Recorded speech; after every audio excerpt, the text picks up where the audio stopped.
Boa noite, caro aluno, caro tutor. Aqui estamos de volta agora com a nossa teleaula. Já passamos um período com o nosso chat atividade, em que você desenvolveu, então, algumas questões que eram propostas em função dessa unidade de ensino.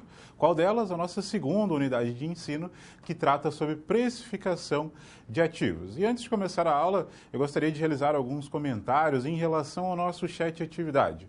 O primeiro deles, qual é? Como nós temos o nosso chat atividade no início da noite, ou seja, antes da aula ao chat atividade, é sempre interessante que ao chegar você consulte o seu material, faça uma prévia da leitura de tudo que irá ocorrer na aula, se dirija até o seu livro didático quando necessário para tirar uma dúvida rápida, enfim.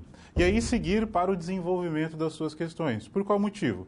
Porque as atividades elas estão voltadas a essa unidade de ensino, que ainda não estudei com você, e assim, muitas das situações, você tem alguma dúvida em relação a alguma nomenclatura, algum cálculo, algum entendimento que você não consegue tirar naquele momento sozinho. Por isso, eu acompanho você via chat, obviamente, e todas as dúvidas que você tem, eu imediatamente no chat eu busco solucioná-las. Aquelas que eu não consigo no chat, depois vocês podem enviar aos nossos tutores eletrônicos, que assim eu envio então uma resposta um pouco mais detalhada, com clareza, para que você tenha o entendimento. Mas o recado qual é?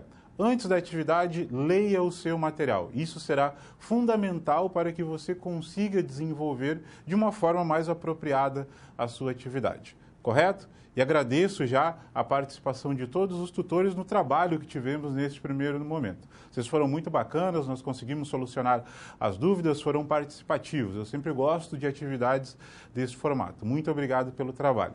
Um outro detalhe é um aspecto matemático, ou seja, toda vez que eu estou utilizando de um valor que está em percentual, por exemplo, 4%, 5%, 10%, e eu vou utilizar desse valor em uma fórmula, é preciso utilizar em valores absolutos. Então, o que eu faço? Eu pego 6%, divido por 100, assim irá ficar 0,06, e dessa forma eu coloco na fórmula. Você nunca pode colocar na fórmula o valor percentual, pois dessa forma você não irá encontrar o resultado exato, correto? Então essa é uma dica e um procedimento de cálculo que você sempre deve realizar. Não utilize o valor percentual, e sim os valores absolutos. Um outro detalhe, nessa unidade de ensino temos diversas siglas que representam às vezes retorno de mercado, taxa livre de risco, entre outros. Essas siglas elas podem se modificar dependendo da literatura no qual estamos tratando. Então tem algumas literaturas internacionais que utilizam uma sigla, algumas literaturas nacionais que utilizam de outras. Porém não se preocupem com isso, por qual motivo? Sempre será indicado a você qual sigla é. Então se eu estou tratando, por exemplo, de retorno de mercado, eu irei identificar qual é a sigla correspondente a retorno de mercado. Se eu estou tratando de taxa livre de risco, eu irei indicar a sigla apropriada àquela. Por qual motivo? Porque pode-se utilizar de siglas convencionais para tratar de um termo ou de uma taxa, assim o que seja. Certo? Então, esses foram alguns questionamentos, algumas dúvidas, alguns procedimentos que foram utilizados nessa aula atividade, eu gostaria aqui de comentar com você. Com você, tutor, que participou conosco, bem como com os nossos alunos que estão aí presentes assistindo a nossa aula. Mas desde então, já agradeço aí a essa primeira atividade que realizamos e agora estamos nessa segunda etapa na nossa aula. Hoje a nossa aula, conforme você já consultou no seu material, na sua atividade, é sobre precificação de ativos. E com esse tema de precificação de ativos, será possível verificar aspectos que envolvem risco e retorno, e principalmente na avaliação de retorno, ou seja, compreender se eu tenho um retorno adequado para um determinado tipo de investimento. Isso é muito importante, em que eu realize um investimento e com esse investimento eu consiga ter um retorno adequado ao risco que eu tenho com ele. É o que você busca, seja o retorno em um título do governo, em um título privado, no mercado de ações, enfim. Você busca um retorno adequado ao risco no qual está exposto, bem como para atender às suas expectativas, certo? Diante dessa estrutura, então, para essa unidade, vamos compreender um pouco do resumo da nossa aula. E assim vamos ao quadro para que eu possa apresentá-la a você. Então, hoje o tema será precificação de ativos, esse é o nome da nossa unidade de ensino. A nossa competência, não esqueçam, conhecer os mecanismos de funcionamento e captação de recursos no mercado financeiro. E o resumo hoje da nossa aula será: análise dos mecanismos de funcionamento e captação de recursos no mercado financeiro, para que você adquira a competência geral e também a competência técnica de conhecer o mercado de valores imobiliários e as técnicas de precificação de ativos financeiros. Então vejam que o tema está muito voltado à precificação de ativos. E na precificação de ativos eu consigo realizar aspectos de risco e retorno. Então eu faço uma avaliação. Bom, estou exposto a um determinado tipo de risco. Sim, conforme já estudamos na aula anterior. Diante desse risco, eu tenho um retorno adequado? Muito bem, é preciso avaliar isso. Quando não, eu quero avaliar, bom, eu tenho um determinado investimento, eu tenho outro determinado investimento. Qual deles tem um retorno melhor diante dos riscos nos quais eles apresentam? Isso tudo auxilia na tomada de decisão para investimentos, ou seja, que você possa tomar um investimento que corresponda àquele retorno desejado por um investidor ou até mesmo pessoalmente. Dessa forma, vamos analisar um pouco do convite ao estudo. Por isso, vamos ao quadro para que eu possa apresentar a você.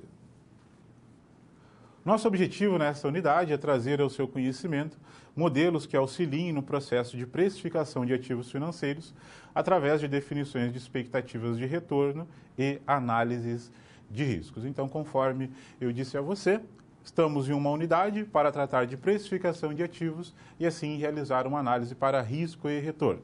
E para compreender um pouco mais dessa unidade, eu trago o nosso vídeo de abertura. Então vamos ao vídeo e logo depois eu retomo com a condução da nossa aula.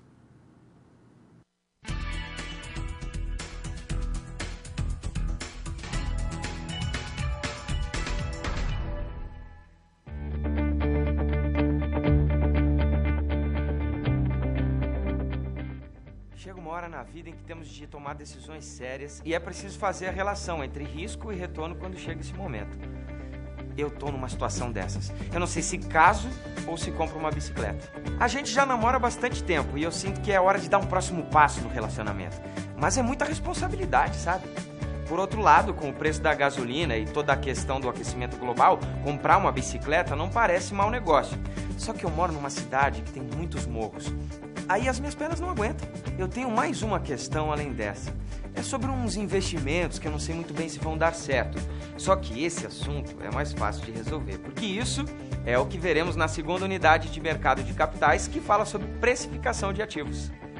Assim como a dúvida de casar ou comprar uma bicicleta, os investimentos financeiros são decisões feitas no presente com efeitos no futuro. Logo, as consequências ou riscos não são tão precisos. Por isso, aqui também é necessário fazer a relação entre os riscos que o investimento oferece e o possível retorno dentro de um prazo. Geralmente, se o ativo oferece um risco baixo, seu retorno de longo prazo também será baixo, porque um número maior de pessoas irá investir nessa opção. Do contrário, um investimento de maior risco, como ações na Bolsa de Valores, trazem um rendimento maior do que a renda fixa. O mercado de capitais trabalha com ativos de alto risco. E para que eles deem o retorno esperado, alguns modelos de cálculos podem ser feitos de acordo com a situação. O modelo CAPM, sigla em inglês para Capital Asset Pricing Model, em português, Modelo de Precificação de Ativos Financeiros, precifica o ativo financeiro e apresenta o retorno esperado por um investimento, seja ele único ou portfólio formado por vários títulos. Quando podemos juntar as variáveis risco e retorno, é recomendado usar este modelo. Baseado no modelo anterior, o índice de Jensen calcula a rentabilidade obtida além do retorno correspondente ao nível de risco assumido. Já o índice de Sharpe, ou o índice de recompensa pela variabilidade, mede a remuneração de determinado portfólio por unidade de risco total a que se expõe o investimento. Temos também o índice Modigliani, que mede o retorno do portfólio ajustado ao risco a que o ativo é exposto. E como as técnicas de precificação não são a única competência técnica trabalhada nessa unidade, veremos também quais são os produtos da mesa de captação de recursos e da mesa de empréstimos. Mas não adianta trabalharmos toda essa teoria sem aplicá-la na prática. Então, na situação da realidade profissional dessa unidade, acompanharemos Antônio, que possui aplicações em fundos de investimento. Há algum tempo ele vem se questionando a respeito do sucesso de seu gestor. Junto a ele, vamos testar a competência da gestão. E além das situações problema de cada sessão, você também terá de elaborar um relatório de pesquisa para ser entregue ao final dessa unidade, com a seleção de ativos do fundo, no qual a análise de risco, retorno e precificação dão suporte às suas conclusões. Então vamos lá! Leia o livro didático, acesse as webaulas e responda aos questionários das pré- e pós-aulas. E você já sabe que no seu ambiente virtual de aprendizagem tem material complementar para te auxiliar nos estudos. Enquanto você estuda, eu vou fazer relação de risco e retorno entre o casamento e a bicicleta. Até mais!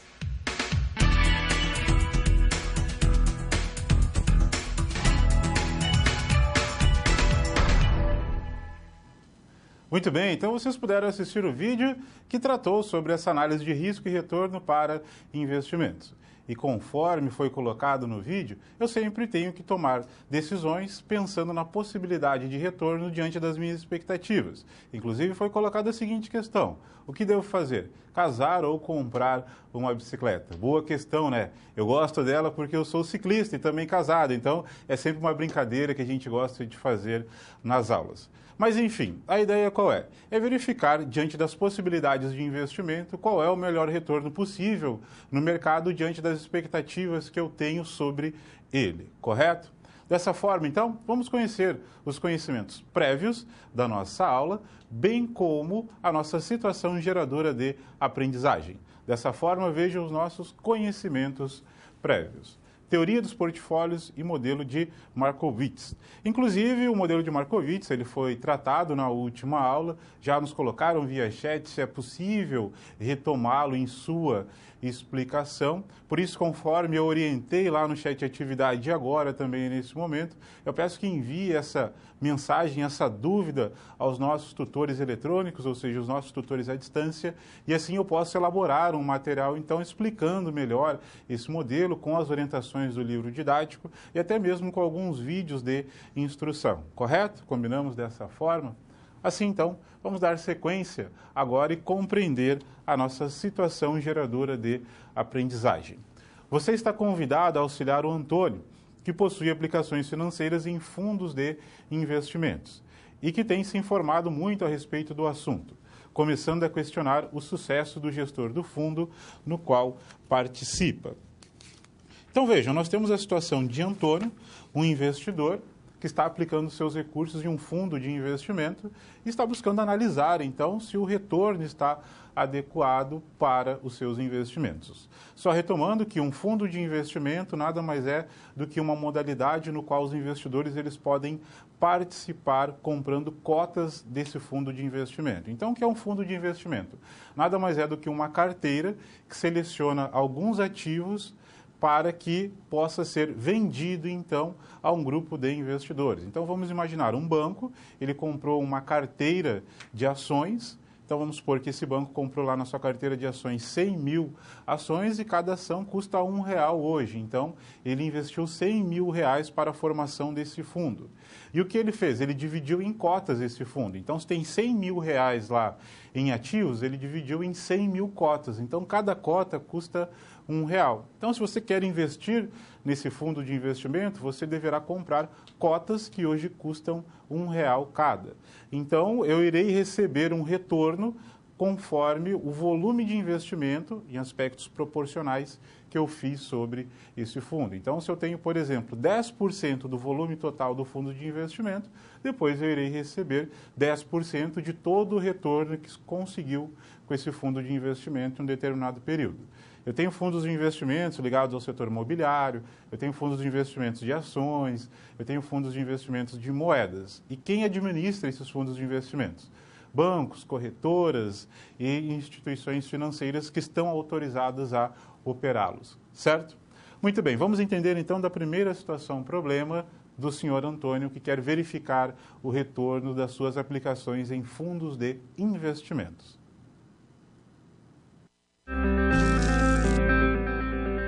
Olá! Você já pensou no dia a dia da carreira que você escolheu seguir? Bom, para ter uma ideia dos desafios da sua área, agora você vai procurar soluções para situações problema. Para prosseguir, primeiro é necessário ter estudado e finalizado a sua pré-aula. já que é nela que você encontra os conceitos e as teorias da disciplina. Feito isso, você vai conhecer a sua primeira SP e vai identificar onde a situação se passa, quais agentes estão envolvidos e quais são os recursos disponíveis. Com essas informações, você vai problematizar o contexto apresentado para então solucionar o desafio. Preparado para começar a SP1? Então boa sorte e até mais!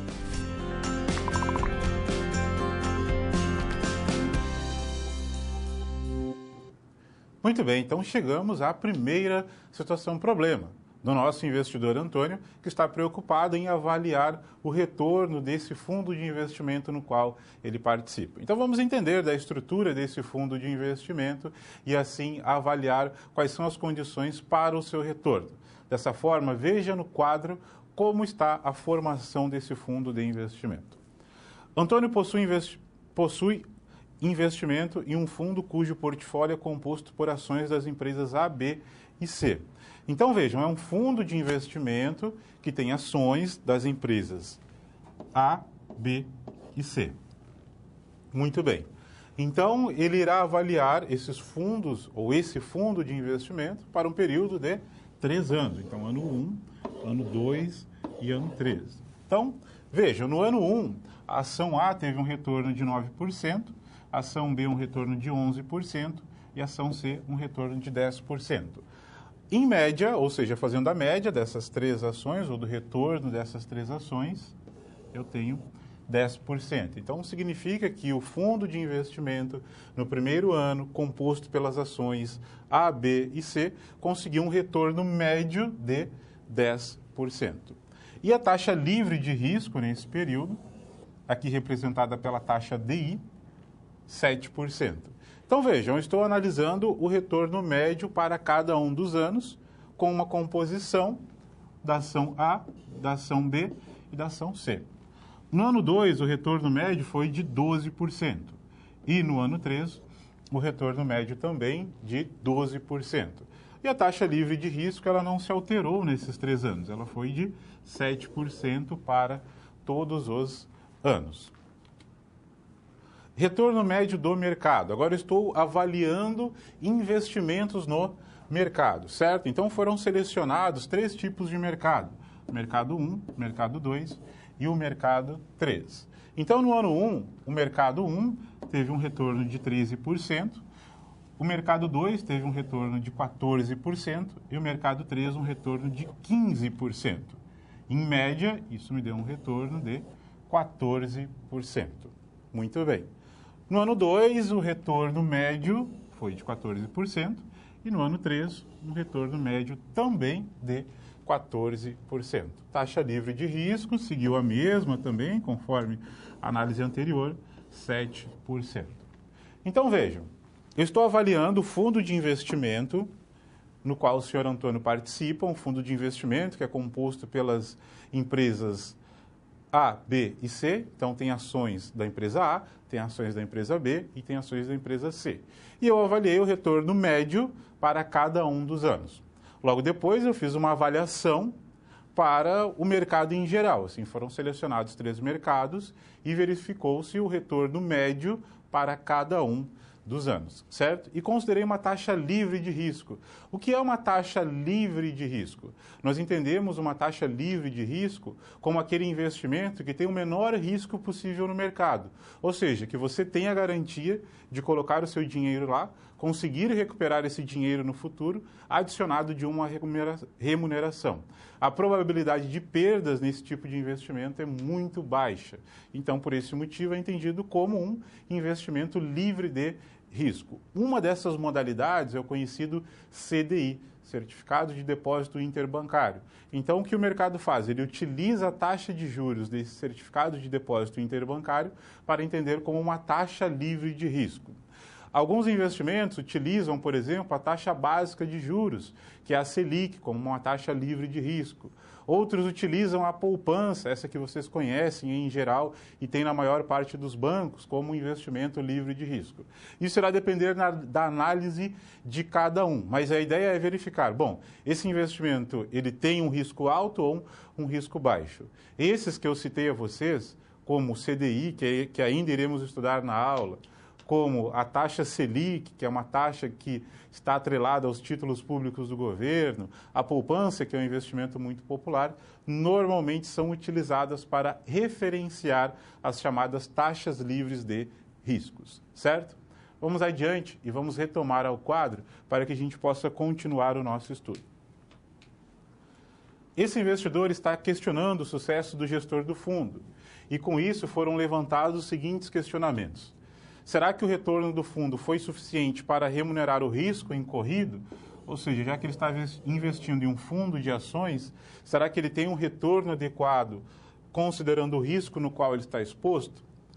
Como está o desempenho desse fundo de investimento em comparação com os outros? Então, essa é uma análise um pouco mais relativa, ou seja, verificar o desempenho desse fundo em comparação aos demais ou em comparação ao mercado.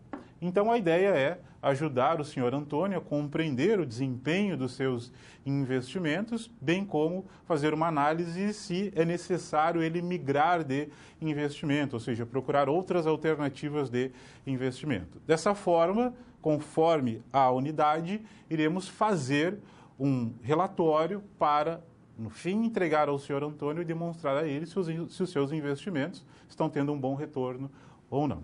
Assim, vamos auxiliar esse investidor na compreensão do desempenho dos seus investimentos. Vamos ao quadro. Um modelo no qual podemos utilizar para compreender aspectos de risco e retorno é o chamado modelo CAPM, uma sigla que significa Capital Asset Pricing Model, traduzido ao português, modelo de precificação de ativos. Um modelo que o mercado financeiro utiliza para determinar uma taxa de retorno teórica apropriada de um determinado ativo em relação a um portfólio de investimentos perfeitamente diversificado. Então, diante dos riscos no qual o investimento está exposto e intrínseco, o CAPM avalia um retorno. Então, o que eu faço com o CAPM? Ou seja, quando eu estou utilizando o CAPM, eu irei calcular uma taxa de retorno teórica apropriada ao risco daquele investimento. Então, o CAPM irá nos auxiliar nesse momento para compreender se os investimentos que o senhor Antônio está realizando têm um retorno apropriado ao risco no qual ele está exposto nesse tipo de investimento. Dessa forma, vamos ao diante e vamos retomar ao quadro para que eu possa continuar o estudo com você. Para analisar de uma forma bem apropriada o chamado CAPM, é necessário ter alguns conhecimentos prévios, ou seja, uma base. Então, precisamos entender de alguns elementos para posteriormente aplicar o modelo, certo? Então, vamos a esses entendimentos, a esses princípios básicos do modelo. Então, vejam comigo no quadro a primeira noção, que é em relação ao risco. Então, risco é a incerteza da ocorrência de eventos futuros, conforme já tratamos na aula anterior. Nós temos dois tipos de riscos, o chamado risco sistemático e o risco não sistemático. Então, o risco sistemático está ligado à economia de um modo geral, ou seja, a ocorrência de um evento depende de fatores que afetam a economia. E o risco não sistemático diz respeito ao ambiente interno da empresa, um grupo de empresas ou um setor da economia. Então, vejam, o risco sistemático é aquele que está envolvido com problemas econômicos, políticos, de crise econômica. Então, o sistemático ele vem da economia. Então, todo problema, em geral, que ocorre na economia e que eu não consigo me proteger 100%, é entendido como o meu chamado risco sistemático. E esse risco também é entendido como chamado risco não diversificável. Por quê? Eu não consigo protegê-lo 100%, eu não consigo, de fato, me proteger desse risco. Agora, o risco não sistemático, ele está ligado a um problema interno da empresa ou do setor de atividade da empresa. Então, por exemplo, a empresa ela tem problemas na sua área de produção, na sua área financeira, na sua área de recursos humanos. Então, esse é um risco que está ligado à própria empresa. Esse risco eu consigo minimizá-lo, ou seja, eu consigo me proteger? Sim, com a chamada diversificação. Então, se eu sei que aquele setor da economia tem muitos problemas, eu posso investir em um outro setor, ou seja, eu posso diversificar os meus investimentos, correto? Vamos adiante e retomar ao quadro para continuar a nossa análise. Relação risco e retorno. O risco é parte integrante de investimentos. Assim, os investidores aplicam seu capital com a intenção de obter maior remunerações aos seus investimentos. Por isso, aceitam determinados riscos. Quanto maior o retorno esperado de um título, maior será a exposição ao seu risco. Essa é uma ideia muito importante, de que se eu tenho uma exposição elevada ao risco, significa também que eu tenho uma possibilidade maior para obter retornos. Então, estar exposto ao risco significa também uma maior possibilidade de retornos no futuro. Mas saiba que eu também estou exposto a possibilidades de perdas, e perdas mais elevadas, correto? Vamos adiante no quadro e compreender um elemento que é muito importante. Um ponto fundamental desse modelo é entendermos que um investidor que possui uma carteira eficiente de investimentos se preocupa com o retorno esperado em cada título e com o risco do portfólio. Portanto, é necessário medir a contribuição de um título no total do retorno esperado da carteira e conseguirmos tal medida pelo beta. Então, o beta, inclusive, ele é representado pela letra B, normalmente. Ele acaba demonstrando a contribuição que um ativo tem em relação a uma carteira de investimentos. E, normalmente, o beta ele acaba determinando a sensibilidade de um ativo em relação às variações de mercado. Então, por exemplo, se o mercado está crescendo muito, qual é a sensibilidade daquele ativo em relação a esse crescimento de mercado? Ou seja, ele terá uma resposta positiva, irá continuar crescendo muito da mesma forma que o mercado ou não? Ele irá começar a cair. Tem alguns ativos que quando o mercado cresce, eles crescem também, mas outros ativos, eles ao invés de crescer, eles decrescem. Essa é uma sensibilidade do ativo às movimentações do mercado. E pelo beta eu consigo medir isso, ou seja, a sensibilidade, o comportamento daquele ativo em relação às variações de mercado. E isso é muito importante para medir aspectos que envolvem a relação de risco e retorno. Assim, vamos continuar e compreender alguns elementos básicos. O coeficiente beta pode ser obtido pela fórmula. Então, o meu B refere-se ao meu beta. O RI é o retorno médio da carteira analisada, então é o retorno de uma carteira. Eu tenho uma carteira com um conjunto de ativos, então é o retorno médio da carteira. RP é o retorno médio do mercado ou portfólio, tanto faz o mercado ou portfólio. E RF, a taxa livre de risco, que inclusive gerou algumas dúvidas no nosso chat. Então, RF é a taxa livre de risco, mas aí no seu material está RSR, que também refere-se à taxa livre de risco. Isso independe, ou seja, cada literatura pode se utilizar de uma sigla, de uma nomenclatura, às vezes, para determinar um significado. Então, eu estou utilizando aqui RF porque, inclusive, você pode encontrar em outras literaturas também essa sigla. Mas o importante qual é? Sempre irei indicar a você, correto? Adiante, vamos seguir no quadro.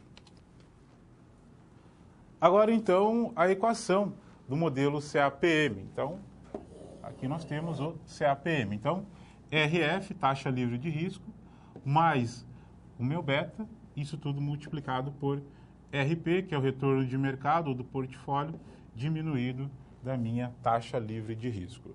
Em aspectos matemáticos, é importante fazer isso aqui, abrir um colchete aqui.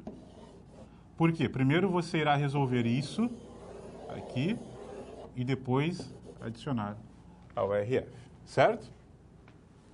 Então, só aqui, então, aspectos matemáticos você deve utilizar dessa forma para que não haja confusão.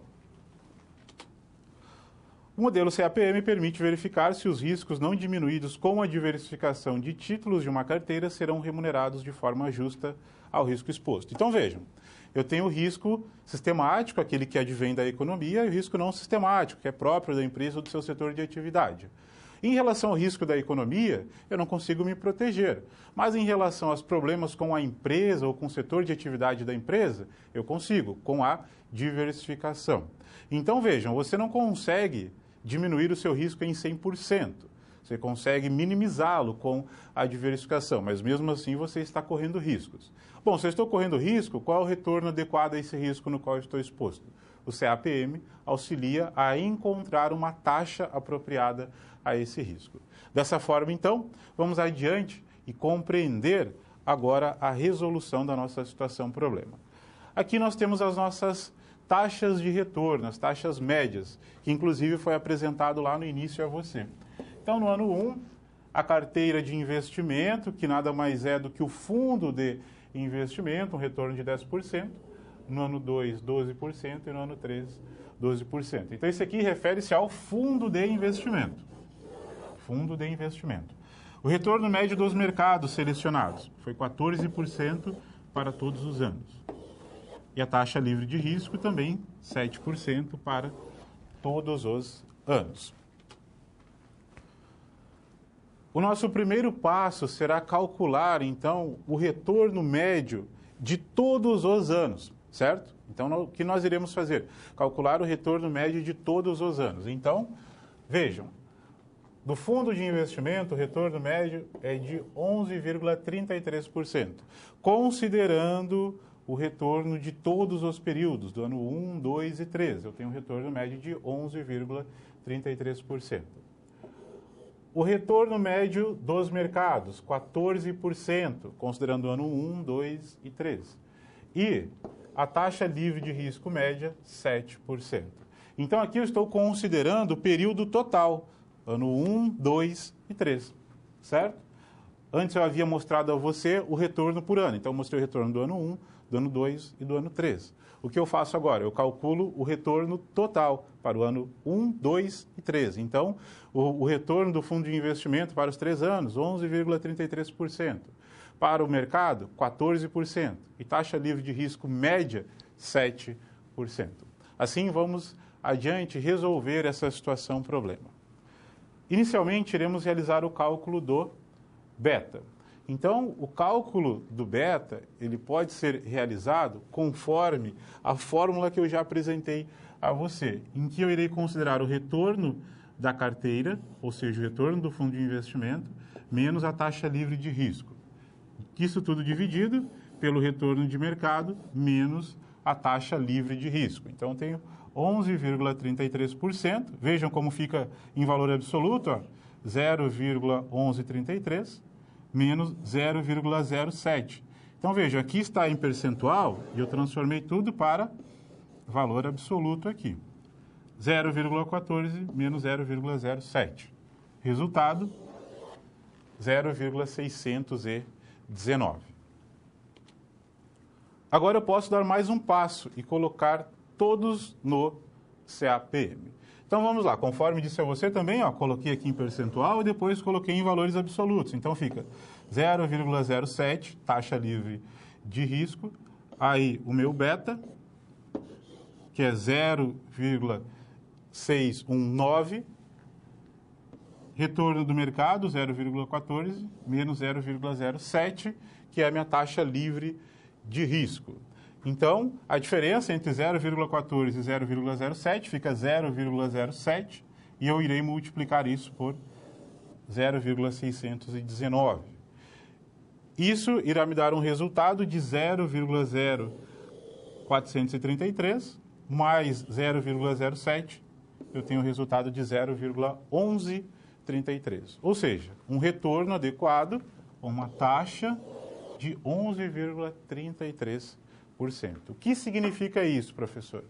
Considerando o risco não diversificado, ou seja, o risco no qual o investidor está exposto, ele deveria ter um retorno igual ou maior do que 11,33% aí nesse investimento. E esse, de fato, é o retorno que o seu Antônio está tendo no seu fundo de investimento. Então, na verdade, o que está ocorrendo? Ele está tendo um retorno adequado ao risco no qual ele está exposto. Vamos dizer assim, ele está empatando, ou seja, ele não está nem acima e nem abaixo do mercado, certo? Dessa forma, solucionamos essa primeira situação problema e vamos avançar à segunda.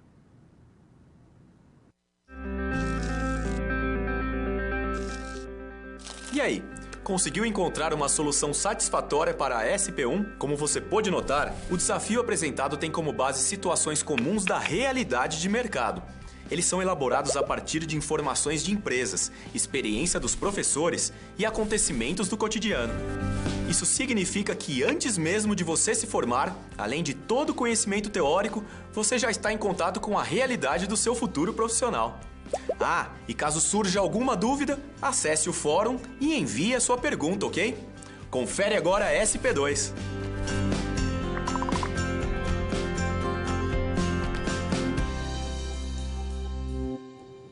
Muito bem, meus caros alunos, chegamos à nossa segunda situação problema, certo?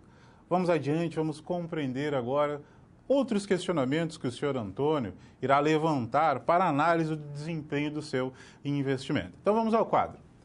Há muito tempo, o senhor Antônio cultiva a ideia de que uma gestão profissional nos investimentos atingiria seus objetivos com menores riscos. Porém, nos últimos dias, vem conversando com investidores e lendo muito a respeito de investimentos. E conforme foi conhecendo mais o assunto, ele começou a questionar o sucesso do gestor do fundo de investimentos no qual participa e deseja uma resposta à sua pergunta. Como está o desempenho desse investimento em comparação com outros? Então, a ideia agora é verificar aspectos relativos, ou seja, há um fundo de investimento, ele quer comparar com outros investimentos para verificar se de fato ele está conseguindo acompanhar o mercado ou se ele tem uma remuneração abaixo do mercado ou uma remuneração acima do mercado, certo? Vamos então auxiliar o senhor Antônio e por isso vamos ao quadro para que a gente possa compreender os meios nos quais nós temos para realizar essa análise. Calcularemos o índice de Jensen com a mesma base de dados utilizados na sessão anterior. Então nós iremos utilizar desse índice para compreender o desempenho desse fundo de investimento, certo? Então, irá seguir a mesma ideia, aquele investimento formado pelas ações A, B e C, com os mesmos retornos médios para o mesmo período de tempo, e considerando também a mesma taxa livre de risco, conforme eu apresentei a você na sessão anterior. Aqui segue também a mesma ideia, o mesmo retorno médio do mercado, então 14% para todos os anos.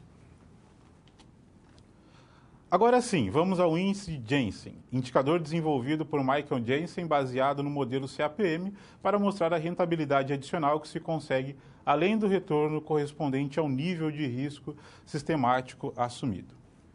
Esse indicador parte do princípio de que uma carteira de investimentos que apresentar um índice alfa, o índice Jensen, é a mesma coisa, índice alfa ou índice Jensen, maior que zero, apresenta um bom desempenho. Indica que o administrador de tal portfólio faz uma gestão eficiente do fundo.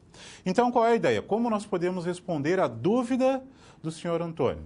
Iremos utilizar o índice de Jensen nesse primeiro momento. Se o resultado for acima de zero, entende-se que ele está conseguindo gerar um retorno satisfatório ao risco assumido e também um retorno superior em relação àquele risco no qual ele está exposto. Então, se está igual a zero, nós podemos entender, bom, eu tenho um retorno adequado ao risco. Se está acima de zero, ele está conseguindo ele está conseguindo um retorno adequado ao risco e ainda algo a mais, certo? É isso que devemos entender com esse índice. Então, vamos continuar a nossa análise para compreender um pouco mais do índice. O resultado obtido na aplicação da fórmula nos permite analisar o índice. Então, J é o índice Jensen, RI é o retorno médio da carteira analisada, no caso, o fundo de investimentos, RF, a taxa livre de risco, o B, meu coeficiente beta, e RP, o nosso retorno sobre o portfólio no mercado. Então, vocês podem notar que, na verdade, todas essas informações nós já temos. Eu tenho o retorno médio do mercado, eu tenho o retorno médio da carteira, eu tenho beta e eu tenho também a taxa livre de risco. Todas essas informações nós já temos. Então, o que iremos fazer? Iremos compilar elas, verificá-las novamente e assim aplicar esse índice. E verificar, o índice está acima de zero ou abaixo de zero. Se está acima de zero, ótimo, ou seja, estou conseguindo gerar um bom rendimento para aquele investidor. Se estiver abaixo de zero, o que significa? Que ele não tem um bom desempenho e não consegue gerar um retorno adequado àquele tipo de risco. E podemos ainda entender que não é a alternativa de investimento que gera a melhor rentabilidade. É possível procurar outros investimentos que irão conseguir um retorno melhor diante daquele risco. Assim, vamos então ao quadro para verificar esse índice e a sua utilização. O primeiro passo para calcular a taxa média de retorno do fundo no qual o Antônio participa será analisar então o retorno médio de cada uma das ações e assim encontrar o retorno médio da nossa carteira analisada. O que nós estamos fazendo agora? Nós iremos analisar apenas o retorno médio dos ativos. Então, eu tenho a ação A, a ação B e a ação C. Qual foi o retorno médio para os 3 anos da ação A? 10,33. Da ação B, 13. E da ação C, 10,67. Juntando, então, o retorno médio da ação A, aqui o retorno médio da ação A, o retorno médio da ação B e o retorno médio da ação C. Isso me dá um resultado de 11,33%, conforme, inclusive, já havíamos encontrado na sessão anterior. Então, está tudo ok. Calculamos aí de uma forma distinta e encontramos o mesmo resultado, certo? Então, não há nada de diferente até aqui, nós temos o mesmo resultado. Vamos seguir a nossa análise e os nossos cálculos. O próximo passo é calcular a taxa média de retorno do fundo de investimento, ou seja, do fundo de mercado. Agora estou analisando o mercado, estou analisando aqui o mercado. Então, tem o mercado 1, RP1, mercado 2 e mercado 3.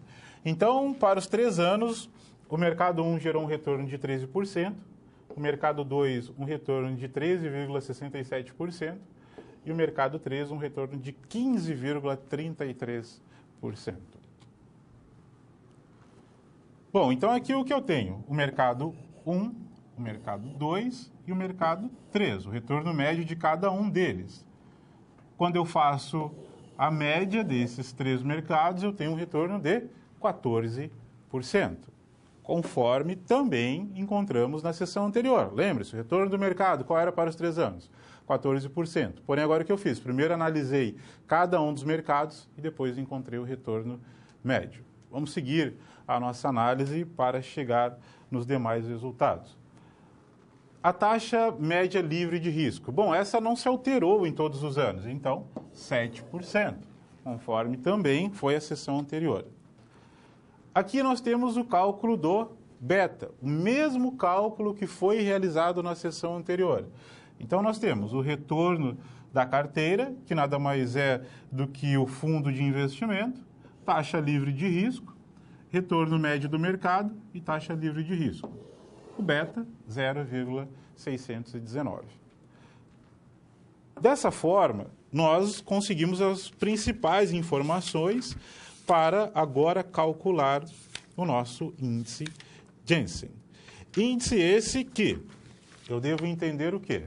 Se o índice está acima de 0, está bom ou está ruim? Está bom. Se estiver abaixo de 0, está ruim. Então vamos calcular o índice e verificar como está o desempenho do fundo. Vamos ao quadro. Então, aqui eu tenho a fórmula do índice e o que nós temos? Retorno médio da carteira, daquele do fundo de investimento, taxa livre de risco.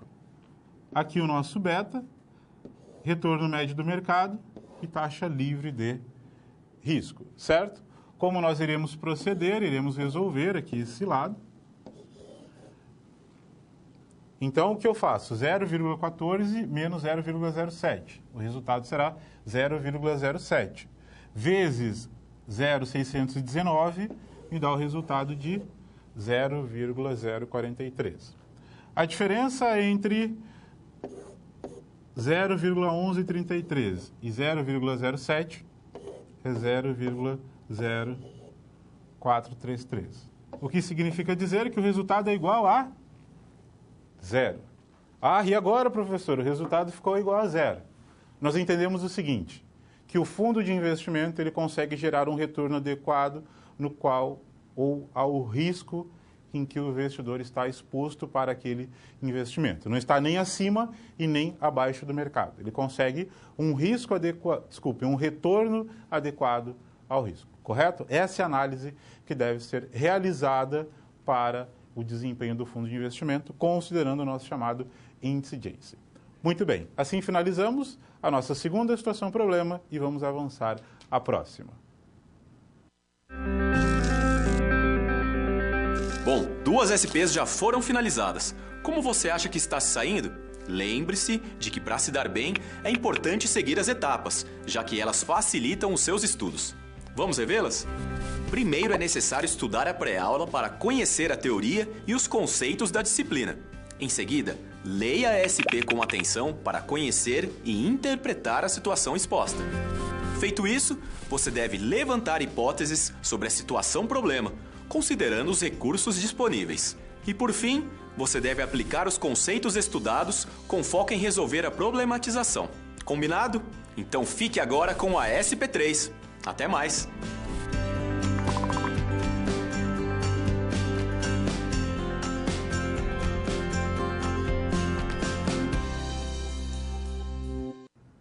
Chegamos a mais uma situação problema. Estamos avançando no estudo da unidade 2, que trata sobre precificação de ativos. E até esse momento foi possível entender que o investimento do senhor Antônio está adequado ao risco no qual ele está exposto. Já verificamos lá com CAPM uma taxa de retorno teórica de 11,33%. É o mesmo retorno do fundo de investimento, então está ok. Analisamos o índice de Jensen, um índice que verifica o seguinte: se estiver acima de 0, bom desempenho. Se estiver abaixo de 0, mau desempenho. O resultado foi 0. Então, o que significa? Um retorno adequado em relação ao risco que aquele investimento está exposto. Então, até esse momento, o que entendemos? Que o senhor Antônio ele consegue uma remuneração adequada diante dos riscos que os investimentos o proporcionam. Se ele quiser retornos maiores, ele deverá repensar os seus investimentos e talvez se expor um pouco mais ao risco. Mas, enfim, nós devemos ainda continuar analisando para verificar se, de fato, nós podemos concluir essa ideia ou não. Então, vamos a mais uma situação problema e assim vejam ela comigo no quadro. É preciso dar mais um passo na preparação do relatório de Antônio. Um investidor que possui aplicações financeiras em fundos de investimentos. Você já lhe apresentou um modelo de precificação de ativos e mostrou o retorno esperado em um ativo. Também levou até ele o modelo de Jensen para avaliação de retorno dos fundos. Agora vai lhe apresentar o índice de Sharpe para avaliação de retorno e seus riscos. Com isso, pode avaliar investimentos e precificar ativos financeiros no mercado de capitais. Assim, será possível responder à pergunta desse investidor: como está o desempenho desse fundo em comparação com outros? A maior preocupação do senhor Antônio é essa. Bom, o meu investimento, ele é bom ou ruim em comparação aos demais? Com o índice de Jensen, está no nível do mercado, nem acima e nem abaixo. Agora nós iremos utilizar do índice de Sharpe. Esse índice, nós podemos utilizá-lo em aspectos comparativos. Então, eu posso calcular esse índice para o mercado e posso calculá-lo para o fundo de investimento. E assim verificar, bom, o mercado de fato está acima ou abaixo em relação aos investimentos que ele está realizando. E com isso ele pode verificar, bom, esse fundo de investimento, ele me proporciona um bom rendimento ou posso procurar novas alternativas de investimento? Talvez com esse índice nós conseguimos solucionar essa dúvida que está presente lá na cabeça do senhor Antônio. Então, vamos retomar ao quadro para que eu possa dar sequência ao nosso estudo. O índice de Sharpe, criado por William Sharpe em 1966, utilizado para avaliação do desempenho de fundos com o objetivo de que investidores ajustem o retorno ao risco na avaliação de fundos de investimentos. É também conhecido como o índice de recompensa pela variabilidade, pois mensura o retorno de determinada carteira de ativos relacionada ao risco, medido pela variância e consequente desvio padrão. Então, vejam, ele é um índice que analisa a recompensa pela variabilidade. O que é essa variabilidade? São períodos em que o preço aumenta e o preço cai. Então, o preço está a todo momento, ele está aumentando e está diminuindo. Quanto maior é essa distância entre máximo e mínimo, é bem provável que maior será o risco. E isso pode ser calculado pelo desvio padrão, conforme já estudamos na sessão anterior. Então, essa variabilidade que pode representar o risco desse investimento será posta a esse índice de Sharpe para verificar o retorno daquele investimento em aspectos relativos é bom ou é ruim. Essa é a análise que iremos fazer nesse momento. Assim, vamos continuar o nosso estudo e vamos compreender um pouco mais desse índice. O índice é expresso na fórmula índice de Sharpe, IS, igual ao retorno da carteira, ou retorno do fundo de investimento, menos RF, que é a taxa livre de risco, e aqui eu tenho OC. O que representa isso? Desvio padrão do retorno da carteira. Então, esse desvio padrão, gostaria inclusive de chamar a atenção a você. Ele existe no seu livro didático, lá ele ensina como calcular o desvio padrão. Porém, a nossa preocupação maior é com o valor do desvio padrão e não com o seu cálculo para as nossas análises. Ah, por qual motivo, professor? Porque o desvio padrão hoje você consegue calculá-lo pelo Excel, por fórmulas já prontas e softwares. Então, nós não iremos nos atentar a essa medida estatística em aspectos de cálculos, ou seja, verificar a sua fórmula e realizar o seu cálculo, mas sim com o seu resultado. O que mais nos interessa é o resultado. Então, por essa razão, nessa unidade agora para a solução dessa situação, problema, nós não iremos desenvolver o cálculo de desvio padrão. Eu já irei dar a você, já irei conceder o valor dele. Eu já calculei isso e trago o valor a você. Então, se preocupe com o valor e não devidamente com o seu cálculo, certo? Então, essa é a orientação que eu coloco em relação ao desvio padrão para essa seção que compõe a nossa unidade de ensino. Não só ela, como a nossa disciplina como um todo, ou seja, vamos nos atentar ao valor, a interpretar esse valor e não propriamente dito ao seu cálculo. Então, vamos adiante e vamos continuar o nosso estudo para o índice de Sharpe. O índice deve ser interpretado da seguinte forma: quanto maior o índice, melhor o ativo. Então tá. Vamos utilizar o índice de Sharpe em aspectos relativos. Então, professor, você está dizendo que eu vou calcular de um investimento e comparar com outro investimento, é isso? Sim. Calculo o índice de Sharpe para um investimento e calculo o índice de Sharpe para outro investimento. O que tiver um índice maior é o que apresenta o melhor desempenho. Essa é a análise simples. Quanto maior o índice, melhor. Então, se eu estou avaliando dois, aquele que tiver o maior índice é o que apresenta o melhor ou o maior desempenho em comparação aos riscos no qual ele está exposto. Vamos, então, compreender esse índice diante do caso que é nos apresentado. Então, vejam essas informações. Retorno médio da carteira. Já calculamos em duas sessões. E o retorno é 11,33%. 11,33%. Retorno médio do mercado, 14%. Agora vem o desvio padrão da carteira e o desvio padrão do mercado. O desvio padrão da carteira, 0,0205. E o desvio padrão do mercado, 0,0122. Então, temos o desvio padrão da carteira, 0,205, e o desvio padrão do mercado, 0,0122. Correto? Conforme eu disse a você, esses resultados eles serão dados para as atividades que eu irei realizar com você. Esse índice ou esse resultado ele será dado, ou seja, essa medida estatística ela estará pronta a você, o desvio padrão ele será colocado, posto. Então, por exemplo, estou pensando na prova. Ah, professor, na prova eu não preciso me preocupar em calcular o desvio padrão? Não, essa informação ela será dada. Você deverá saber interpretar o resultado do desvio padrão. Então, por isso que eu já trago aqui na aula o desvio padrão da carteira e o desvio padrão do mercado. Correto? Entendido? Vamos continuar e vamos retomar. Então, aqui o índice de Sharpe da carteira e o índice de Sharpe do mercado. Então, nós temos O retorno médio da carteira, 0,1133, taxa livre de risco, 0,07, e o nosso desvio padrão. Aqui está 0,206, mas, por favor, corrijam aí no seu material, nós devemos seguir o mesmo que está no slide anterior. Então, no seu slide anterior, ó, só retomando aqui, está 0,0205, certo? Então, deve seguir isso, 0,0205. E me dá o resultado de 2,10.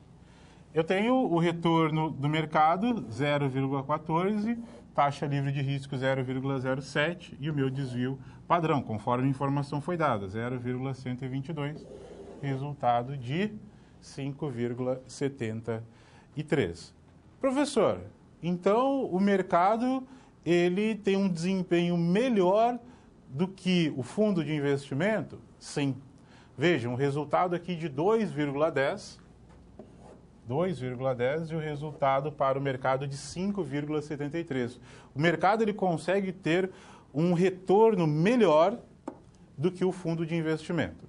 Diante disso, o que nós entendemos? Que seria interessante o senhor Antônio talvez procurar um outro fundo de investimento com uma nova composição para a sua carteira, ou não mais investir em fundos de investimentos e procurar outras alternativas de investimentos. Por qual motivo?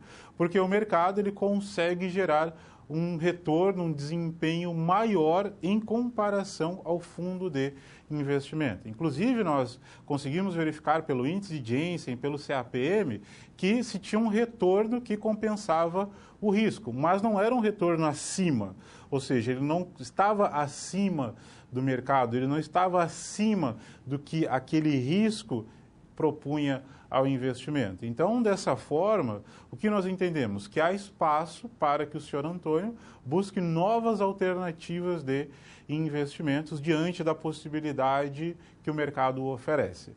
Mas é claro que o senhor Antônio ele talvez seja um indivíduo mais conservador. Então, se ele tem um retorno adequado ao risco, muito bem, ele não quer alterar os seus investimentos, porque ele pode pensar em time que está ganhando, não se mexe. Muito bem, diante do que o fundo o oferece hoje em aspectos de rendimento, está adequado ao risco. Mas se ele quiser um retorno a mais, ele pode sim procurar outras alternativas do mercado, pois elas se mostraram com um desempenho melhor em relação ao fundo de investimento, certo?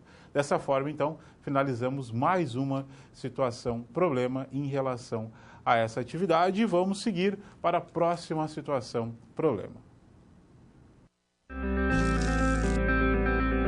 Quando você faz uso de todo o material didático, você passa a conhecer as teorias e os conceitos da disciplina de forma mais completa.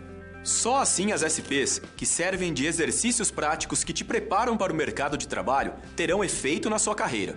Ou seja, seguindo as etapas, você está adquirindo experiência profissional antes mesmo de terminar o seu curso. E se durante a sua leitura algum ponto de interrogação surgir, não se preocupe. Envie sua dúvida no fórum, ok? Fique agora com a SP4. Boa sorte!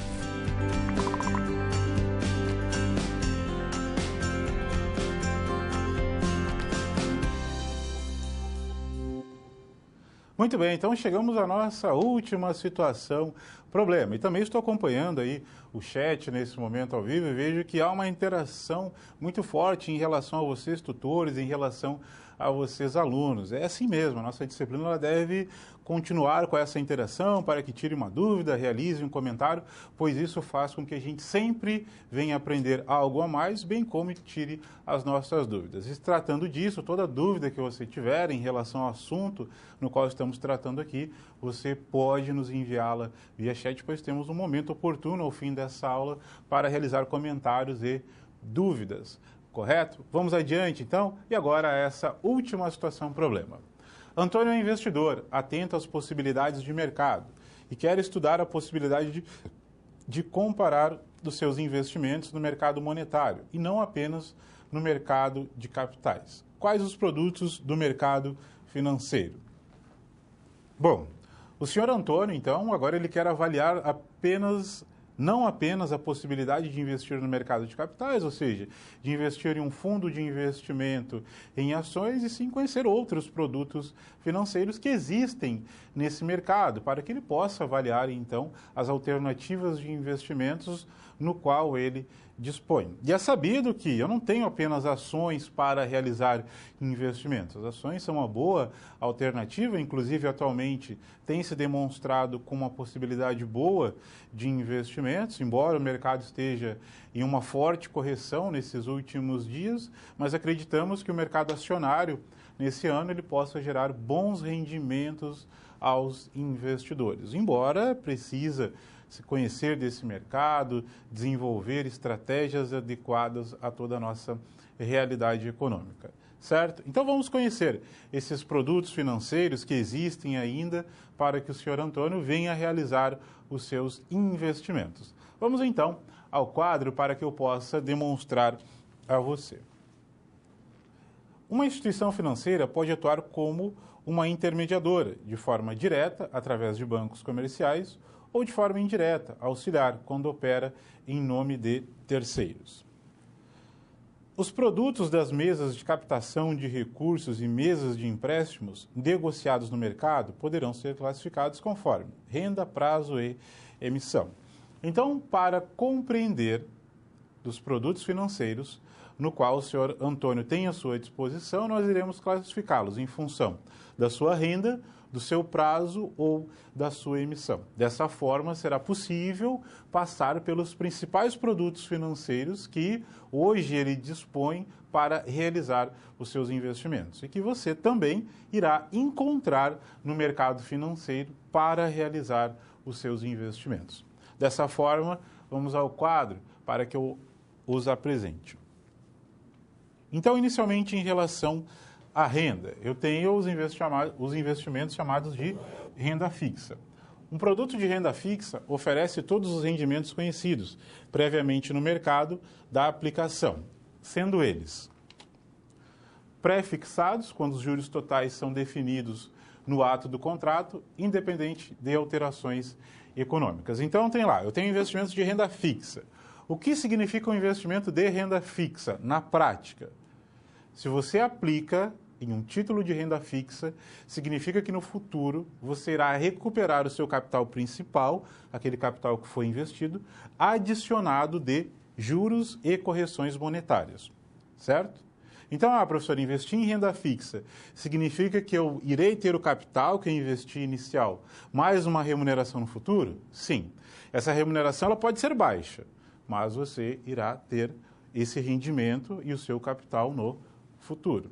Eu tenho uma possibilidade, que são os chamados juros pré-fixados. O que significa isso? Que hoje, quando eu contratar esse investimento, ou seja, quando eu realizar o investimento em renda fixa, eu já sei toda a remuneração para o período de investimento. Então, vamos supor, eu irei ter uma remuneração de 5% ao ano pelo prazo de 3 anos. Então, muito bem, então, todos os anos aí eu tenho essa taxa de juros sendo capitalizada em 5%. Não haverá alterações, eu irei receber 5% ao ano, isso já está fixo. Mas eu tenho também o pós-fixado, veja comigo no quadro para que eu possa explicá-lo a você. Quando somente uma parcela dos juros é definida no ato do contrato e o restante definido com base em um indexador acordado entre as partes, como o índice de variação de preços, sendo os mais utilizados IGPM, que é o Índice Geral de Preços do Mercado, INPC, Índice Nacional de Preços ao Consumidor, e TR, que é a taxa referencial. Então, vejam, no pós-fixado eu não sei todo o rendimento, ou seja, toda a minha remuneração para um período de tempo, eu sei apenas parte dela. Então, vamos supor o seguinte, eu contratei, eu investi em um título de renda fixa. E ele me diz o seguinte, irei te pagar uma taxa de juros de 2% ao ano, mais a inflação desse ano. Muito bem, então eu sei que ao investir nesse título de renda fixa, eu terei uma remuneração, ou seja, uma taxa de juros de 2%. E ainda irei receber o valor percentual da inflação. Mas aí vem a pergunta, você sabe o quanto será a inflação de cada ano? Não. Em um ano a inflação pode ser 4%, no outro ano a inflação pode ser 7%, e no outro ano a inflação pode ser 2%. Então, dessa forma, é um rendimento pós-fixado, porque você não sabe todo o rendimento. Você precisa esperar chegar ao final de um período para conhecer o rendimento dele. Porque vamos supor, no primeiro ano, eu irei receber uma taxa de juros de 2% mais a inflação daquele período. Não sei a inflação. Chegou no fim do ano, a inflação foi de 4%. Então, muito bem. Você irá receber a taxa de juros de 2% mais a inflação de 4%. Então, o que fica oscilando é a inflação. Por isso, nós chamamos de pós-fixado. Só sei a remuneração no fim do período. Então, essa é a preocupação que se tem. Professor, mas talvez eu não receba uma remuneração no futuro? Não, você irá receber. Isso é fato. Porém, você não sabe o quanto irá receber. Você não tem a exatidão. Será receber 7%, 8%, 10%. Você é dependente de um indexador, ou seja, de uma taxa de inflação, por exemplo. Correto? Então, temos renda fixa com juros pré-fixados e com juros pós-fixados. Vamos continuar a nossa análise em relação à renda. Por isso, vamos ao quadro, para que eu possa continuar o estudo com você. Renda variável. Um título de renda variável é definido com base no desempenho apresentado pela organização, sendo rendimentos geralmente dos títulos mobiliários, e tais valores não são conhecidos previamente. São estimados. Tratamos de tais assuntos nas sessões anteriores dessa unidade. Então, professor, quais exemplos nós podemos citar para a renda variável? Ações. Investir em ações é renda variável. Por qual motivo? Porque eu não tenho a certeza de que eu irei recuperar o meu capital inicial no futuro, bem como se eu irei ter uma remuneração no futuro. Professor, então tem um risco elevado nisso. Sim, tem um risco elevado. Porque, vejam, comprei a ação da empresa X. Muito bem. Aí passou 3 meses, essa empresa, ela apresentou prejuízo. Então, significa que ela não irá me gerar nenhum tipo de remuneração. E que, somado a isso, ao invés do seu valor de mercado aumentar, o seu valor de mercado irá diminuir. Então, veja, eu investi numa empresa, essa empresa não conseguiu me gerar lucros, e isso fez com que o seu valor de mercado viesse a cair. Então, eu não recebi a remuneração da empresa, e ainda o valor que eu investi nela caiu. Vejam só, então isso é renda variável. Eu não tenho a segurança de que o capital principal e as remunerações, elas irão existir no futuro. Então, por isso, é um risco mais elevado. Mas também eu tenho a possibilidade de dizer o seguinte, a empresa, no primeiro trimestre, ela gerou um bom rendimento, então ela irá distribuir esse bom rendimento com os acionistas. E o seu valor de mercado subiu muito, explodiu. Muito bem, olha que benefício. Houve uma valorização de mercado e ainda eu consegui a remuneração com dividendos por parte dessa empresa. Ótimo. Então, essa é a possibilidade. Eu tenho a possibilidade de perder muito, mas eu tenho a possibilidade também de ganhar muito. Vamos adiante, continuar analisando. Em relação a prazos. Quanto aos prazos, os produtos das mesas de operações podem ser classificados em definidos, prazos fixos ou indeterminados. Os títulos com prazos definidos podem ser de curto, médio ou longo prazo. Então, normalmente, nós temos investimentos com prazos fixos, como, por exemplo, eu irei investir em um título de um banco e o vencimento desse título é daqui a 36 meses. Então, o meu investimento fica nesse título por 36 meses. Então, nesse período de 36 meses, eu irei ter as remunerações correspondentes àquele investimento. Chega nos 36 meses, vence. O investimento, ele acaba. Pode ser por um período de tempo maior, como 10 ou 15 anos, e aí nós temos os títulos públicos. Então, hoje você pode, por exemplo, acessar lá o Tesouro Direto, em que eu tenho títulos do governo pré- e pós-fixados com vencimentos a longo prazo, 2022, 2032, enfim, dependendo do título lá, eu tenho um período de tempo bem longo, certo? Então, normalmente, os títulos, eles têm prazos fixados, mas poderiam ter prazos indeterminados. E isso nós podemos citar, por exemplo, investimentos em previdência privada, em que eu vou investindo ao longo do tempo para que depois eu possa ter uma renda vitalícia, dependendo do contrato dessa previdência privada. Vamos adiante, continuar verificando outros produtos financeiros. E agora nós temos quanto à natureza.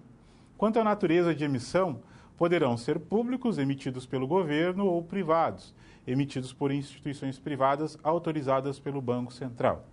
Então, hoje, todo título que é emitido por um banco ou uma outra instituição financeira é entendido como um título privado. E nós temos também os títulos públicos, que são emitidos pelo governo.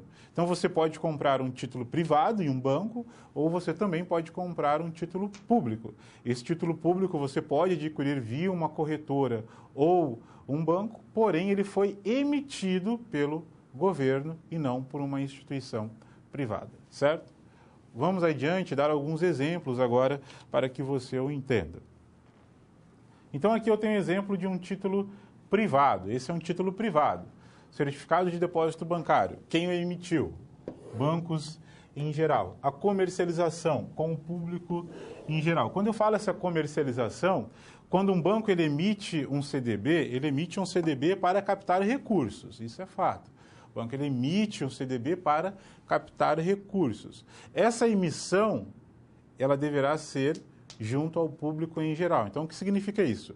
Inicialmente, esse banco ele irá vender esses títulos ao público em geral, aos seus correntistas, aos seus clientes, para captar recursos, certo? Então, por isso se fala público em geral, porque a primeira emissão deve ser junto ao público em geral. Vamos analisar as suas remunerações, então vejam elas comigo no quadro. As taxas de juros, elas podem ser pré ou pós-fixadas. CDB encontra-se as duas, pré e pós-fixada. CDI, Certificado de Depósito Interbancário. Bancos em geral e a comercialização com instituições financeiras. Então vejam, você pode comprar um CDI? Você pode.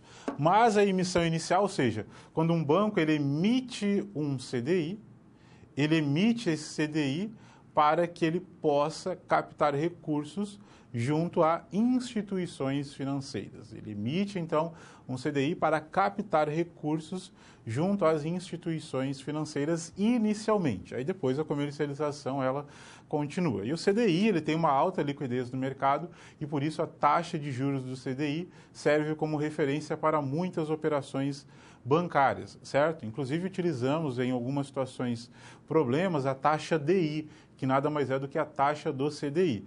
E essa taxa ela está atrelada à taxa Selic. Então, conforme a taxa Selic se movimenta, a taxa do DI também se movimenta, certo? Vamos adiante, vamos continuar o nosso estudo no quadro.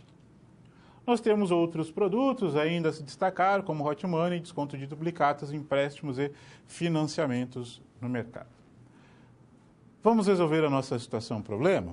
Vamos sim. Por quê? Nós já entendemos que nós temos títulos de renda fixa e de renda variável. Na renda fixa eu tenho títulos pré e pós-fixados, certo? Eu tenho títulos com prazos definidos e indefinidos. Normalmente os títulos têm prazos definidos. E em relação à sua emissão, nós temos títulos privados, como é o caso do CDI e CDB, e títulos públicos, como são o caso dos títulos do Tesouro Direto, que são comercializados por parte do governo. Assim, então, conseguimos solucionar essa dúvida. Então, vamos ao quadro para encontrar essa solução. Existe uma infinidade de produtos classificados da seguinte forma. Tipos de renda, fixa ou variável. Quando variável, os juros... Desculpem, aqui está variável, mas é fixa, tá? Quando fixa, desculpem, corrijam aqui, quando fixa... Então, aqui não é variável, é fixa. Quando renda fixa, os juros podem ser pré ou pós-fixados. Quanto ao prazo, pode ser indeterminado ou definido. Quando definido, poderá ser de curto, médio ou longo prazo. Natureza de emissão. Os títulos eles podem ser públicos ou privados, quando há infinidade de produtos para tomadores e aplicadores de recursos. Com esse conhecimento, você apresentará seu relatório ao Antônio e o ajudará a melhorar os seus investimentos ou as suas aplicações financeiras. Então, chegamos ao fim dessa unidade e conseguimos auxiliar o senhor Antônio. Nós conseguimos verificar que o seu fundo de investimento consegue gerar um retorno adequado ao risco no qual ele está exposto, porém ele pode encontrar outras alternativas de mercado, porque o próprio mercado se demonstrou com uma rentabilidade maior em comparação ao fundo de investimento. É claro que nessa situação ele estaria exposto a um risco maior também, então é preciso avaliar isso, se o senhor Antônio está disposto a correr risco. E assim, por fim, apresentamos alguns produtos financeiros no qual ele pode pensar ainda.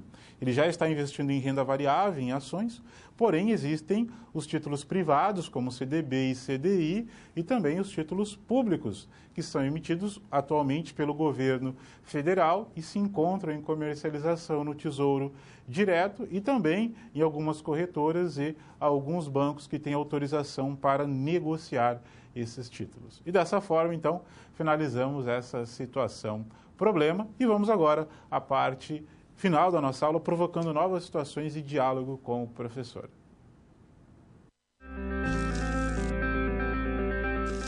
Bom, chegamos ao final da nossa aula.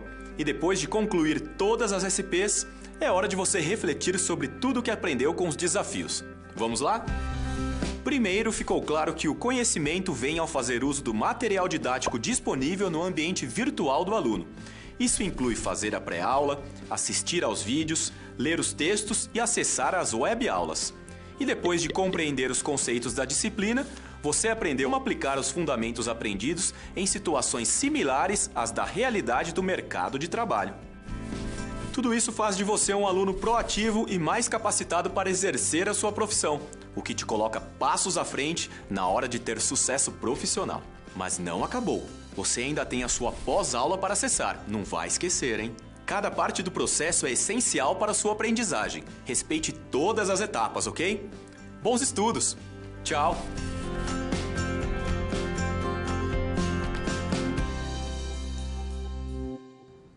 Muito bem, então chegamos à fase final da nossa aula. E agora eu trago uma questão a você e diante de tudo que estudamos. Vamos ao quadro para que eu possa apresentá-la. Quais variáveis têm impacto direto sobre o retorno dos fundos de investimentos? Então, se eu estou pensando em fundos de investimentos, quais variáveis têm impacto direto sobre o retorno dos fundos?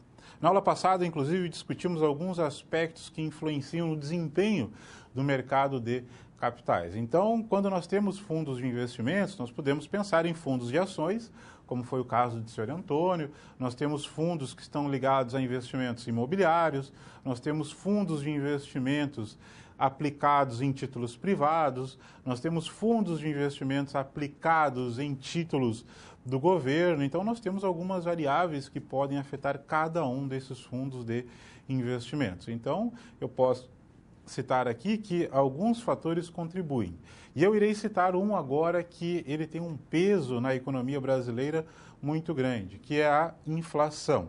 Por qual motivo? Porque a política econômica ela se modifica em alguns períodos em função da inflação. Então, por exemplo, uma inflação mais elevada faz com que, por exemplo, os juros venham a aumentar na economia. E quando eu falo em juros, eu estou falando na taxa básica de juros, que é a Selic. Então, uma inflação maior eleva a taxa Selic.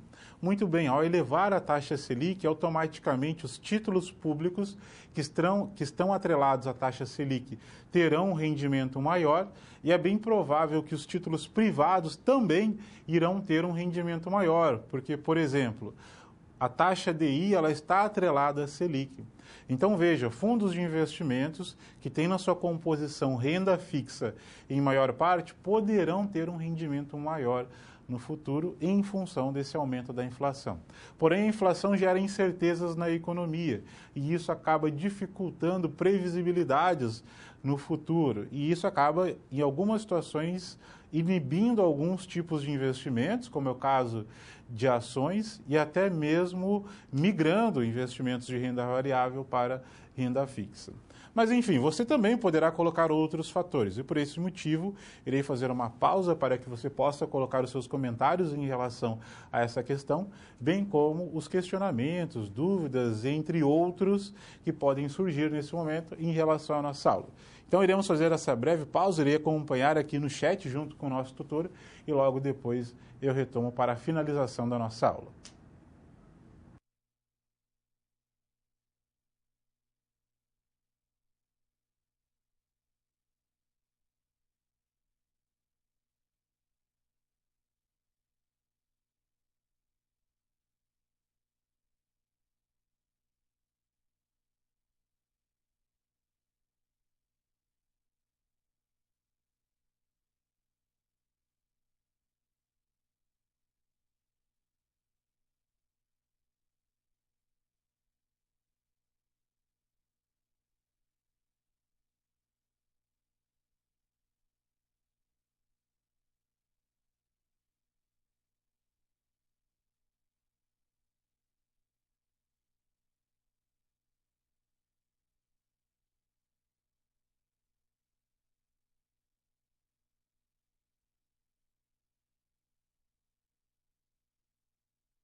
Muito bem, turma. Então chegamos a essa fase final em que ainda estávamos discutindo a questão no qual eu levantei em relação às variáveis que podem influenciar no retorno dos fundos de investimentos. Aí houve uma participação falando da política financeira da empresa como um elemento chave para determinar o retorno dos fundos de investimentos. Sim, essa é uma questão também que deve ser considerada para avaliar esses retornos. E agora eu irei responder algumas perguntas que foram nos enviadas ao longo da aula. Então a primeira delas é: quanto ao índice de Sharpe, qual a diferença entre RF e RSR?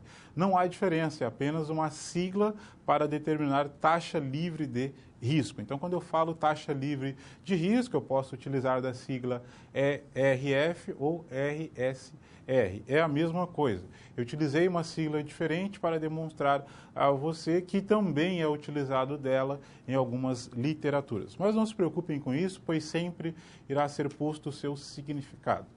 Uma outra questão: em economias em recessão, qual a melhor forma de investimento? Poupança, renda fixa ou ações, como renda variável? Primeiro é preciso avaliar qual foi o motivo da recessão dessa economia.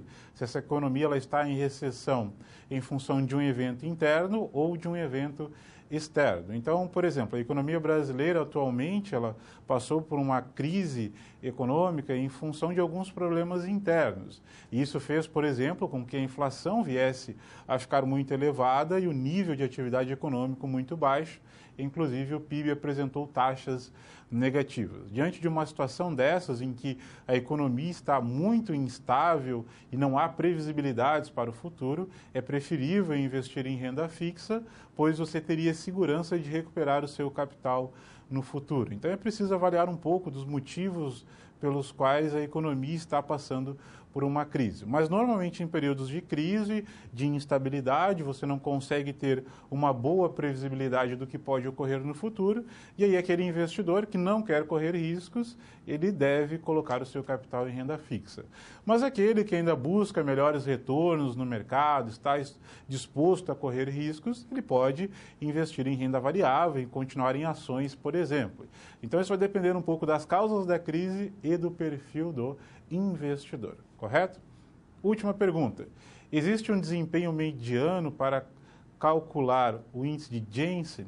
Bom, normalmente nós utilizamos de valores medianos para compreender esse índice ou para realizar o seu cálculo conforme nós o fizemos. Então, eu peguei o valor médio do retorno da carteira, peguei o valor médio do retorno do mercado, da taxa livre de risco. E a partir daí, então, eu realizei o cálculo. Então, vai depender aí basicamente do que eu estou desenvolvendo em aspectos matemáticos para realizar a sua avaliação.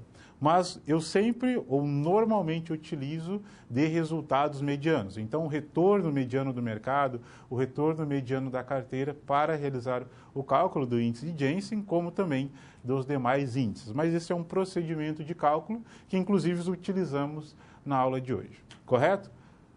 A você, aluno, a você, tutor, gostaria de agradecer a sua participação nesse momento de aula. Ela foi muito efetiva hoje, tanto no chat atividade como também agora no momento da teleaula. Dessa forma, você, aluno, continue seus estudos via livro didático, fórum, participando principalmente desse canal de estudo no fórum. Estarei acompanhando com você lá e os nossos tutores. Espero encontrá-los bem na próxima aula. Uma boa semana e uma boa noite a todos.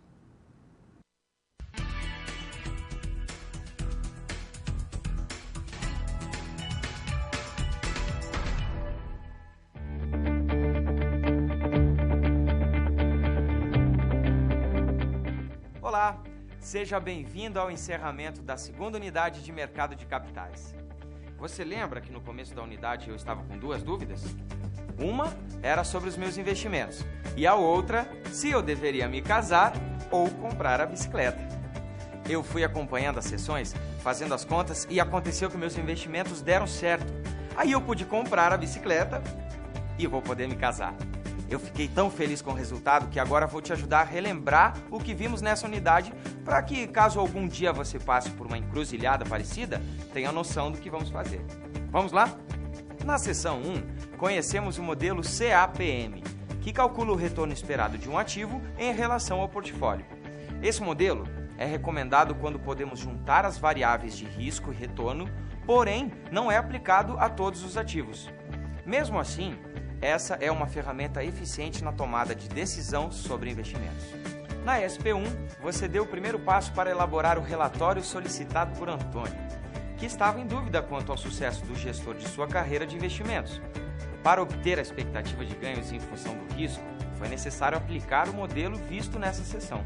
Em seguida, a segunda seção explicou como funciona o índice de Jensen, para calcular a rentabilidade que se consegue além da correspondente ao nível de risco. E já foi preciso usá-lo na SP2, para responder que, felizmente, os investimentos de Antônio apresentaram um retorno acima do esperado pelo mercado quando comparados com outros fundos. Na seção 3, foram estudados os índices Sharpe e Modigliani, de avaliação de retorno e risco de fundos.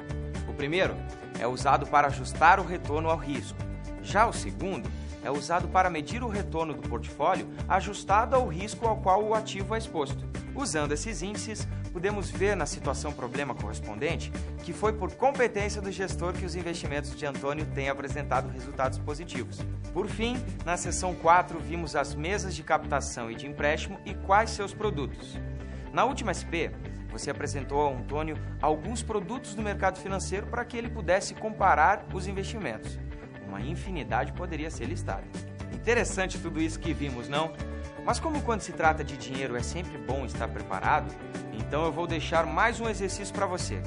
Uma empresa tem apresentado ótimos resultados e, no momento, não pretende expandir suas atividades. Nos últimos anos, as sobras de caixa têm sido relevantes porque os proprietários não costumam retirar o total de lucro que é investido em um fundo. A partir dos dados que aparecem na tela, use os índices de Sharpe e Modigliani para avaliar a gestão deste fundo. Também indico que você acesse na plataforma Cielo o texto Índice de Sharpe e outros indicadores de performance aplicados a fundos de ações brasileiros de George Varga. E se eu puder te dar só mais um conselho, volte ao seu livro didático, reveja as webaulas e não deixe de responder aos questionários das pré-aulas e das pós-aulas. Eles são importantes para ajudar a desenvolver seu conhecimento. Também dê uma olhada no material complementar que está no seu ambiente virtual de aprendizagem. Com tudo isso, são grandes as chances dos seus índices de nota subirem. Bem, deixa eu ir que eu não posso perder a hora do grande dia. Até a próxima!